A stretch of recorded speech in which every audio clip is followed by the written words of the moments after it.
Now a story you'll see only on Eyewitness News. They proudly served our country and put their lives on the line. But despite their sacrifices, U.S. military veterans are now facing huge wait times for the benefits due to them.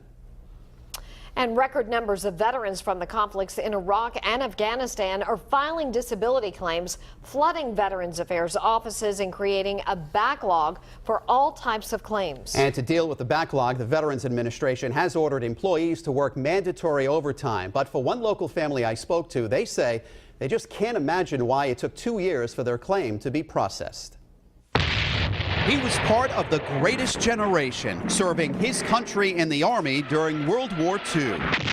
Louis Gallo did his part for our freedom. He died 12 years ago, leaving his son Anthony to care for his elderly mother and sort out the paperwork for the aid and attendance benefits she's entitled to as a surviving spouse. How do I pay this bill? The money will help pay for assisted living expenses, but with the backlog at the VA, it's taken 2 years for the family to see any money. Sitting on the phone for 20 minutes, an hour, waiting just to hear them say, oh, we have too many calls and call back at another time. Anthony Gallo has kept every piece of correspondence from the VA, waiting for an answer while his mother battles Alzheimer's. The non-answers were the worst part. We went digging through data from the VA and found record numbers of soldiers coming back from Iraq and Afghanistan with multiple injuries, which officials say is slowing all claims processing. Soldiers are coming back with injuries that would have definitely killed them in previous wars.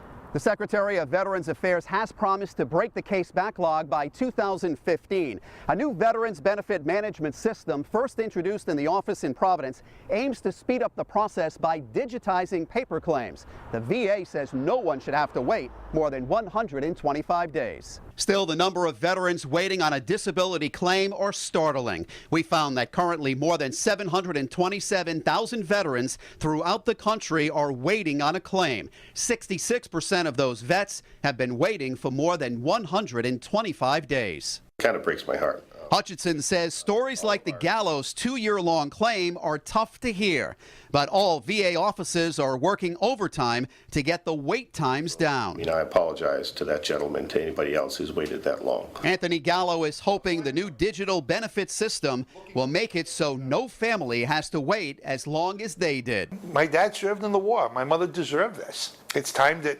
we stop worrying about, what's going on and fix it. With some help from Congressman David Cicilline's office, the Gallos finally received their first payout last month, a full 2 years after they submitted their claim. Now, in the meantime, VA officials are urging veterans to sign up for an e-benefits account that they say will move along the claims process a lot faster.